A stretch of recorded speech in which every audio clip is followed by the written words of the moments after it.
Accord trouvé entre Alphonso Davies et le Real. Sous contrat avec le Bayern Munich jusqu'en juin 2025, Alphonso Davies a trouvé un accord avec le Real Madrid pour un transfert cet été. Reste maintenant se mettre d'accord entre les deux clubs. Bien que satisfait par Ferland Mendy, abonnez-vous à Info Madridista pour toutes les informations du Real Madrid. Qu'il considère comme l'un des meilleurs joueurs du monde au poste de latéral gauche, Carlo Ancelotti ne dirait pas non à un second joueur dans ce secteur de jeu afin d'instaurer une concurrence et une rotation. Depuis plusieurs mois, le Real Madrid s'est mis en tête de recruter Alphonso Davies, dont le contrat avec le Bayern Munich expire dans un an. Les choses avancent dans le bon sens puisque, selon les informations de Revo, un accord définitif a été trouvé sur le plan contractuel entre Alphonso Davies et le Real Madrid. Il ne reste plus qu'au club merengue de se mettre d'accord avec le Bayern Munich sur l'indemnité du transfert de la star canadienne. Le club bavarois souhaitait initialement conserver son joueur en le prolongeant, mais cet accord avec le Real Madrid va tout chambouler. S'il ne veut pas voir son latéral gauche partir libre dans un an, le Bayern Munich doit absolument vendre Alphonso Davies dès cet été. La question est maintenant de savoir à quel prix alors que le troisième de la Bundesliga 2023 à 2024 n'est pas en position de force en raison de l'accord déjà ficelé entre Davies et le Real Madrid. Au Real Madrid, tous les yeux sont actuellement rivés sur la finale de la Ligue des Champions, que les Merengues joueront ce samedi contre le Borussia Dortmund à Wembley. Pourtant, le club madrilène s'agite à tous les niveaux.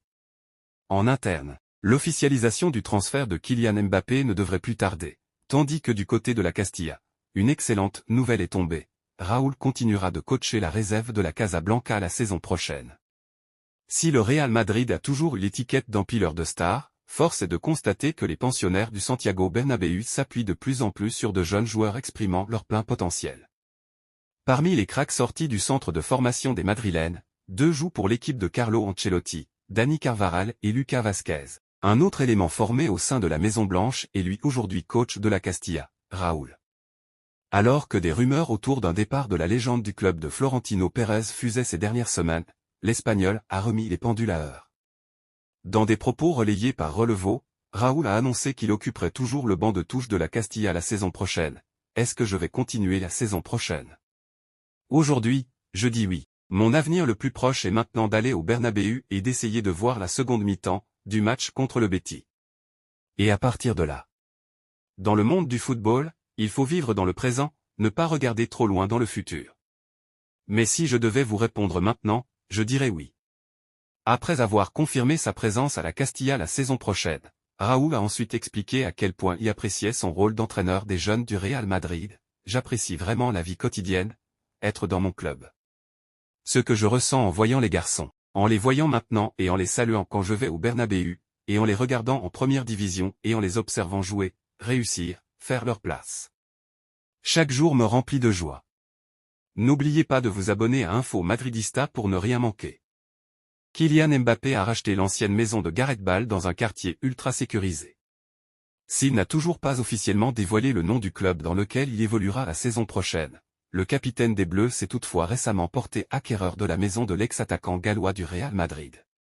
Officiellement, on ne sait toujours pas où jouera Kylian Mbappé la saison prochaine. 2 jours après avoir disputé, lors de la finale de Coupe de France remportée, 2-1, face à Lyon, son dernier match sous les couleurs du PSG. Un indice de taille lève un peu plus le voile quasi transparent qui flotte encore au-dessus de son avenir. Selon une information du site espagnol ogdiario.com que nous sommes en mesure de confirmer, le capitaine de l'équipe de France a récemment acquis une villa dans un quartier huppé et des plus sécurisés de Madrid. Contrairement à ce qui a circulé ces derniers jours, ce n'est pas à La Moralja, secteur notamment réputé pour abriter la résidence de Richard Gere et situé à proximité du centre d'entraînement du Real Madrid, que Mbappé a choisi d'élire domicile. C'est du côté du quartier hyper sécurisé de la Finca, où résident déjà plusieurs joueurs madrilènes, que le Bondinois posera ses valises. Le joueur a en effet racheté il y a quelques semaines pour plusieurs millions d'euros la villa du Gallois Gareth Bale, sociétaire de la Maison Blanche entre 2013 et 2022. Sur la commune de Pozuelo, est située à une trentaine de minutes en train du centre de Madrid. Le premier à l'avoir popularisé n'est autre que Raúl, la légende de l'attaque du Real Madrid. Depuis le début des années 2000, il fait partie des stars de la ville en général et des Morans en particulier à investir ce Beverly Hills à l'espagnol. Haute avec ce trophée, les derniers mots de Kylian Mbappé en tant que joueur du PSG. Si elle accueille notamment autant de people du sport, du cinéma ou de la musique, c'est que la finca fait partie de ces environnements hyper sécurisés, où il faut montrer patte blanche pour en obtenir l'accès. Karim Benzema, Cristiano Ronaldo, Sergio Ramos ou encore Penélope Cruz et Javier Bardem y ont acquis une demeure pour le calme. La discrétion mais aussi la sécurité que les différents checkpoints, l'obligation d'avoir une identité et un numéro de plaque d'immatriculation accrédité assure à ses occupants.